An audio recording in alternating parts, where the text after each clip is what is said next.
अरे का ये सखी। हाँ सखी बोला हो। अरे का हाल चाल बा बहनी। अरे हाल चाल तो ठीक बा बहनी। अरे तनी टाइम खूब चिकनात हो, का खात हो।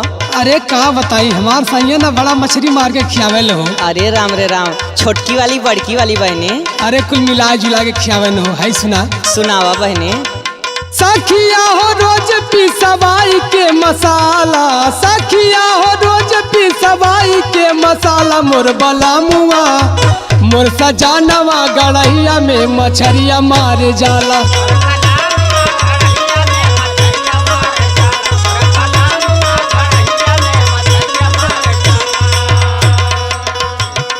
भोरे भोरे उठ कहे चाहिया बनावा,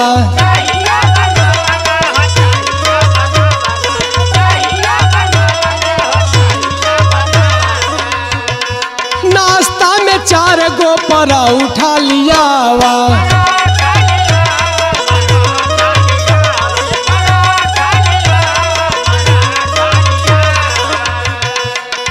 सुनत हो ना हो सखी। हाँ सुनत ही सखी। भोरे भोरे उठ कहे चाहिया बनावा, नाश्ता में 4 गो पराठा लियावा।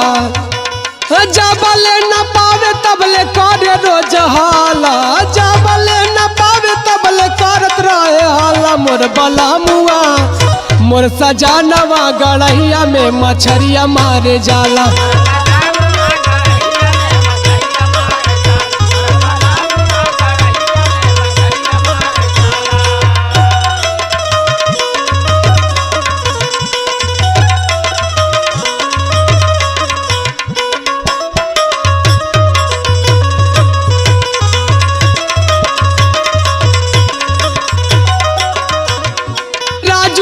देसी पियवा बड़ा बासिकारी,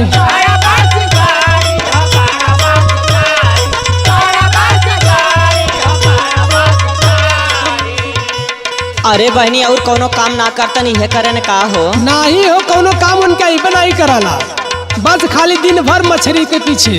हाँ आई सुना सुनावा। हमारी के मछरिया बेचे छिते पुरनो नारी।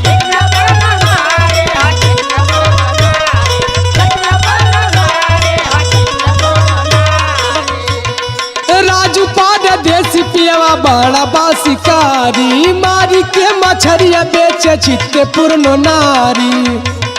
लेला रोहू पड़ी न गरई घूमी घूम चिल्लाला, लेला रोहू पड़ी न गरई घूमी घूम चिल्लाला। मोर बला मुआ मोर सजानवा गड़ैया में मछरिया मारे जाला।